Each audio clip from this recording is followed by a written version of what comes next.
হামের যদি আরও 5,000 শিশু মারা যায়, জামাত ইসলাম, এনসিপি তারা রাস্তায় নামবে না। নামবে না এই কারণে যে তারা ওই 18 মাসের মানে তারা মনে করে যে ওই সময় আমরা ক্ষমতায় ছিলাম, এখন তারা ক্ষমতাচ্যুত, সুতরাং ওই পাস্ট গভর্নমেন্টের যাতে কোনো রকম বদনাম না হয় সেই জন্য তারা কথা বলবে না। তার মানে এক ধরনের মনোপলি হয়ে গেছে রাজনীতি মান্না ভাই। কিছু অংশ মানে মানুষের কাছে মানে রাজনৈতিক দলগুলোর হাতে, 2-3টা রাজনৈতিক দলগুলোর হাতে মনোপলি হয়ে গেছে। রিয়েল রাজনৈতিক দলগুলো এত পেছনে পড়ে গেছে, সেগুলি যতক্ষণ না পর্যন্ত সামনে না আসবে ততক্ষণ পর্যন্ত এই জনগণ হচ্ছে খেলার বস্তুতে পরিণত হবে। এখন হচ্ছেও তাই। যারা মোস্তফা ফিরোজ মানে উনি যা বললেন সেই প্রেক্ষিতে আপনার কি মত, বা সামগ্রিকভাবে যে প্রশ্নটা করেছেন সেই ব্যাপারে কি বলবেন? মানে ভাই আপনি আসলে 3 মাসের একটা মূল্যায়ন করতে বলছেন। রাজনৈতিক বিতর্কগুলো নিয়ে যে খুব বেশি মানুষ চিন্তিত আসলে তা না, বরং চলমান যে অর্থনৈতিক সংকট, আইন শৃঙ্খলা, এগুলি নিয়ে মানুষ চিন্তিত। এগুলি হলো হাইপোথেটিক্যাল। ওই ফরেন সার্ভিস মানে যে ক্লাবে যেগুলি হতো সেগুলি দেখেন এতই বিচ্ছিন্ন ছিল যে ওইগুলি কী হচ্ছে, কী সংস্কার, কী উচ্চকক্ষ কী হলে কী হবে, নিম্নকক্ষ কী হলে কী হবে, এগুলি কিন্তু আসলে মানুষ জানে না। গণভোটে কী হ্যাঁ না কেন এটা দিলে আমার কি হবে আমি তো নিজেও আসলে বুঝি না। কারণ আপনারা দেখেন বাংলাদেশে তো এক্সিস্টিং কাঠামোতে মান্না ভাই আপনি অনেক ঘটনার সাক্ষী, আমরাও তো দেখলাম যে এরশাদ পতনের পর এক পার্লামেন্ট, তখন তো এরশাদ ছিল না, স্বৈরাচারের পতন তো তখনও একবার হয়েছিল। তারপরে তো আওয়ামী লীগ, বিএনপি, গণতান্ত্রিক দল তারাই তো ছিল। এখন নাই একটা দল, বড় দল নাই, তখন তো 2টা দলই ছিল। তো 2টা দল মিলে কি করলো? একটা তো ভালো পার্লামেন্ট পাইছিল, সেই পার্লামেন্টে কি এটা লেখা ছিল যে দিনের পর দিন, মাসের পর মাস আপনি বর্জন করবেন, সংসদকে অকার্যকর করবেন, দিনের পর দিন আপনি রাস্তায় আপনি হরতালের পর হরতাল চালাতে থাকবেন? সেগুলো তো ছিল না। তাহলে সমস্যাটা কোথায়? সমস্যাটা কিন্তু আসলে উচ্চকক্ষ, নিম্নকক্ষ, বিচার বিভাগ কিছুই না, পলিটিক্যাল কমিটমেন্টটাই নেই। আপনার নিজের ঘর ঠিক নেই। ঘর ঠিক না থাকলে আপনার কোনো কিছুই ঠিক থাকবে না। এইটা আমি মনে করি বেসিক। এইগুলি মানে খুবই হাইপোথেটিক্যাল কথাবার্তা। এগুলো নিয়ে বিতর্ক আছে বলে মানে এই বিএনপি সরকারের সর্বনাশ হয়ে যাচ্ছে সেটা মনে করি না। সর্বনাশের ঘটনা যেগুলি ঘটতেছে সেটা হলো যে তার পিছনের যে অনেকগুলি কী বলে ডেডলক বা কালিমা বা বোঝা, সেটা টানতে যে হিমশিম খাচ্ছে। এই যে আপনার 71-72 হাজার কোটি টাকা লোন হয়ে গেল, এই ইকোনমির উপর যে চাপ, তারপরে তেলের দাম যে হারে বেড়ে গেল, তার ফলে জিনিসপত্রের যে দাম, এইগুলি নিয়ে প্রতিটা মানুষ যতটা জর্জরিত প্রতিদিন, ততদিন কিন্তু তার মাথার মধ্যে কিন্তু জুলাই সনদ থাকে না। এবং অদ্ভুত ব্যাপার দেখেন, জুলাই সনদ, এই গণভোটের বাস্তবায়ন হচ্ছে, হামের টিকা নিয়ে কেন বিরোধী দলের এই ইস্যুটা সোচ্চার না? কেন সোচ্চার না? এই কারণে যে ডক্টর মোহাম্মদ ইউনূস যদি মনে কষ্ট পায় সেই কারণে। তো আসলে মানে আমরা যাই বলি না কেন, সবাই যার যার নিজের স্বার্থের ব্যাপারে খুব মানে সতর্ক থাকে, যার কারণে চলমান যে ইস্যুগুলো, এই যে হামের ইস্যু, তারপরে যে তেলের ক্রাইসিসের ফলে, ক্রাইসিস তো মিটলো, কিন্তু এই যে বাড়তি দামে কেনার ফলে এই এখন যে আপনার একটা কোনো সবজি, মাসুদ কামাল তো বলে যে আমি বাজার করি রেগুলার, 100 টাকার নিচে কোনো কেজি নেই, তাই না? এত শাক সবজির দাম এত বেশি, মাছ মুরগির কথা তো চিন্তাই করে না, শাকসবজিও কেনা যায় না।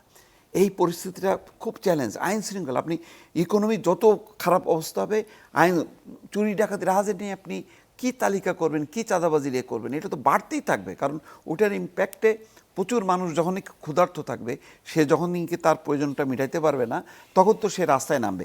তো সেইটার ক্ষেত্রে কী প্ল্যানিং আছে? আমি তো সেটার ক্ষেত্রে কোনো প্ল্যানিং নেই। আপনি ফ্যামিলি কার্ড, রেশন কার্ড, নানা রকম কার্ড দিচ্ছেন, তো সেই কার্ডের টাকাটা কোথায় হবে? সেটা তো ট্যাক্সের টাকা, জনগণের টাকা।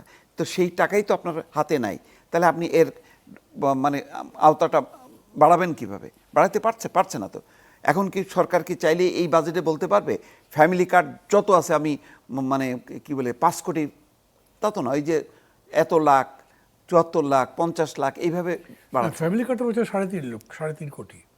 হ্যাঁ, 3.5 কোটি কি আপনি ইমপ্লিমেন্ট করতে পারতেছেন? এখনই পারতেছেন না। ফেজ ওয়াইজ করবে, 5 বছর ফেজ ওয়াইজ করতেন, তাহলে তো তার মানে আপনার তো এই জায়গাটাই তো আপনার এই, আপনি এমন তো না ওই ফ্যামিলি কার্ডে দিয়ে আপনি একজনরে 20,000 টাকা করে দিচ্ছেন, তা তো না। যে টাকা দিচ্ছেন এটা তো কিছুই নাই বাজারে, মানে 1 দিন 2 দিনের বাজার, তো তারপরে তো থাকছে না। তার মানে এইগুলি দিয়ে কিন্তু হচ্ছে না।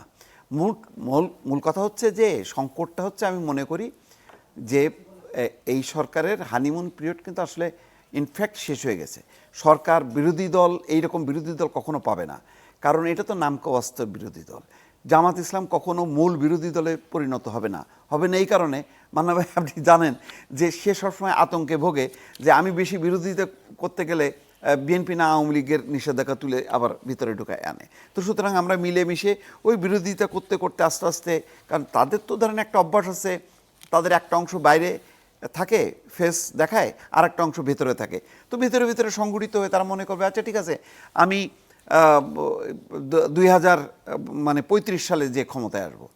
অন্য দলের তো ওই চিন্তা, অন্য দল হলে কালকে পাইলেই সে মানে ক্ষমতায় চায়, কিন্তু জামাতের তো ওই টেনশনটা নেই, সে তো এখন টেনশন মুক্ত। বিএনপি ক্ষমতায় থাকা মানে হলো টেনশন মুক্ত। একটা বলেন এই 3 মাসে কোনো বিরোধী দলের নেতার বিরুদ্ধে কোনো মামলা হয়েছে? একটা বিরোধী দলের নেতা জেলে আছে, কিন্তু আপনি কারাগারগুলি দেখেন, আওয়ামী লীগ নামেই আছে হাজার হাজার নেতাকর্মী কারাগারে ঢুকায় রাখছে। কোথায় মামলা, কোথায় কী হয়েছে, গণহারে নিয়ে ঢুকায় রেখে দিয়েছেন। যারা অরিজিনাল ক্রিমিনাল তারা কিন্তু দেশের বাইরে চলে গেছে। এই সংকটেরও কিন্তু এখনও কোনো সুরাহা হচ্ছে না। এইগুলি হলো মূল ক্রাইসিস। আপনি এইগুলি আইনের শাসন কি করবেন, বিচার বিভাগ পৃথিবী করেন কি করে লাভ নেই তো। আগে তো পলিটিক্যাল কমিটমেন্ট ঠিক করা, দল ঠিক করা, দলের কত অংশকে আপনি চাঁদাবাজের নিয়ন্ত্রণ মুক্ত করতে পারছেন কি? পারেন নাই তো, এটা সত্য, এটা সম্ভব নেই কাঠামোর মধ্যে। সুতরাং যতক্ষণ না পর্যন্ত রাজনৈতিক দলের মধ্যে গণতন্ত্রায়ন না হবে, রাজনৈতিক দলগুলো পরিশুদ্ধ না হবে, ততক্ষণ পর্যন্ত আপনি উচ্চ কক্ষ নিম্ন কক্ষ যতই করেন না কেন সব ফেল করবে একের পর এক।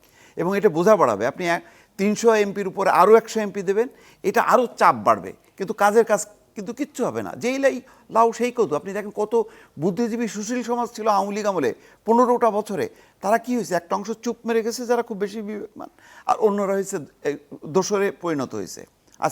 আজকে মামলা হয়, ভিসিও দেখি মামলার আসামি, রাজনৈতিক দলের নেতাও একই মামলার আসামি, সাংবাদিকও মামলার আসামি হয়। সেই মামলায় দেখেন দীপু মনি, মোজাম্মেল বাবু, ফারজান একাকার হয়ে গেছে। এই জায়গাগুলোতে তো নিষ্কৃতি পাওয়া দরকার। তো সেই কারণে এই যে কাঠামোটা ভেঙে গেল, সেই কাঠামোটাকে রিবিল্ড করা, এটা তো শুধুমাত্র আপনি জামাতের হাতে ছেড়ে দেবেন, বিএনপির হাতে ছেড়ে দেবেন, অন্য অন্য দলগুলো তাহলে কোথায়? সেই দলগুলোকে তো আস্তে আস্তে আগায় আসতে হবে। এইরকম রাজনীতিক শূন্য অবস্থায় আপনি কোনো কাঠামো, বিচার বিভাগের পৃথকীকরণ বলেন, উচ্চকক্ষ নিম্নকক্ষ, কোনো কিছুই আপনার কাজে দেবে না। এটা হলো এই ক্রাইসিসটা, হলো এই রাজনৈতিক শূন্যতা কিন্তু একটা ভয়াবহ এখন অবস্থা ধারণ করছে, যে আপনি যৌক্তিক বিষয়গুলো নিয়ে আপনি রাস্তায় নামার মতন কোনো নেই। এখন হামের যদি আরও 5,000 শিশু মারা যায়, জামাত ইসলাম, এনসিপি তারা রাস্তায় নামবে না এই কারণে যে তারা ওই 18 মাসের মানে তারা মনে করে যে ওই সময় আমরা ক্ষমতায় ছিলাম, এখন তারা ক্ষমতাচ্যুত। সুতরাং ওই পাস্ট গভর্নমেন্টের যাতে কোনো রকম বদনাম না হয় সেই জন্য তারা কথা বলবে না। তার মানে এক ধরনের মনোপলি হয়ে গেছে রাজনীতি, মান্না ভাই। কিছু অংশ মানে মানুষের কাছে, মানে রাজনৈতিক দলগুলোর হাতে, 2-3টা রাজনৈতিক দলগুলোর হাতে মনোপলি হয়ে গেছে। রিয়েল রাজনৈতিক দলগুলো এত পেছনে পড়ে গেছে, সেগুলি যতক্ষণ না পর্যন্ত সামনে না আসবে ততক্ষণ পর্যন্ত এই জনগণ হচ্ছে খেলার বস্তুতে পরিণত হবে। এখন হচ্ছেও তাই।